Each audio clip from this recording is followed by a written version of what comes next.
அமெரிக்க ஜனாதிபதி பாத்தீங்கன்னா ஒரு ஆண்டுல ஒரு முறை மென்டல் ஸ்டேட்டை செக் பண்ணுவாங்க.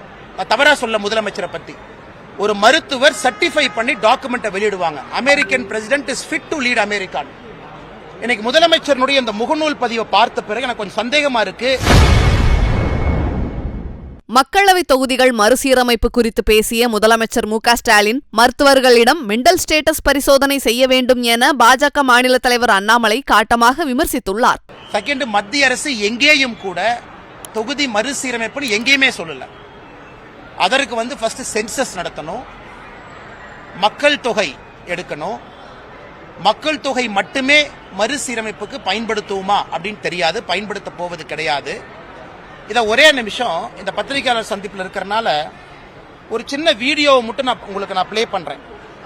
முதலமைச்சர் உண்மையாலுமே என்னை பொறுத்தவரை எப்படி அமெரிக்க ஜனாதிபதி அடிக்கடி ஒரு டாக்டரை கூப்பிட்டு மென்டல் ஸ்டேட்டை செக் பண்ணுவாங்க. அமெரிக்க ஜனாதிபதி பாத்தீங்கன்னா ஒரு ஆண்டுல ஒரு முறை மென்டல் ஸ்டேட்டை செக் பண்ணுவாங்க.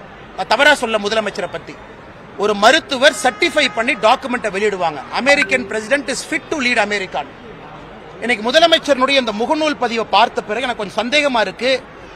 முதலமைச்சர் அவர்கள் ஃபிட் டு லீட் தமிழ்நாடா அப்படிங்கிற சந்தேகம் எனக்கு இருக்கு. யாரும் சொல்லாதப்ப, அதை பத்தி யாரும் பேசாதப்ப, அதை பற்றி யாரும் கருத்து சொல்லாதப்ப எதற்காக அனைத்து கட்சி கூட்டத்தை கூப்பிடணும்? இது பிரதமர் அவர்கள் கொஞ்ச நாளைக்கு முன்னாடி பேசுற வீடியோ. நான் பிளே பண்ணிட்டு சொல்றேன், கொஞ்சம் தயவு செஞ்சு கவர் பண்ணுங்க.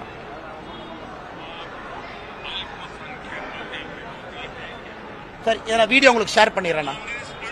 இது நம்முடைய பாரத பிரதமர் நரேந்திர மோடி அவர்கள் சமீபத்தில் பேசும்போது என்ன சொல்றாங்கன்னா, காங்கிரஸ் தொகுதி மறுசீரமைப்பு பத்தி பேசுறாங்க. அந்த மாடல்ல மறுசீரமைச்சா தென்னிந்தியாவில் இருக்கக்கூடிய மாநிலத்திற்கு குறைந்தபட்சம் 100 சீட்டு காணாம போயிடும். அதை நான் ஏற்கவில்லை. இது பிரதமர் பேசுறார். நரேந்திர மோடி அவர்கள் ஆந்திரா தெலங்கானால பேசும்போது சொல்றாங்க. அந்த வீடியோவை நான் ஷேர் பண்றேன். காங்கிரஸ் மாடல் ஆஃப் டீலிமிட்டேஷன்ல 100 சீட்டு தென் மாநிலங்களுக்கு காணாம போயிடும். அதை நான் ஏற்றுக்கொள்ள மாட்டேன்.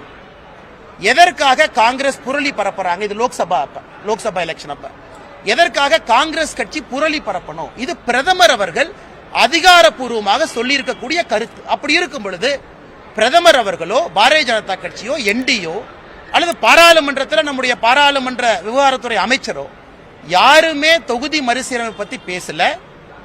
எதற்காக முதலமைச்சர் அந்த கபட நாடகத்தை அரங்கேற்றணும்? செய்திகளை உள்ளது உள்ளபடி தெரிந்து கொள்ள ரெஃப்ளெக்ட் நியூஸை சப்ஸ்கிரைப் பண்ணுங்க.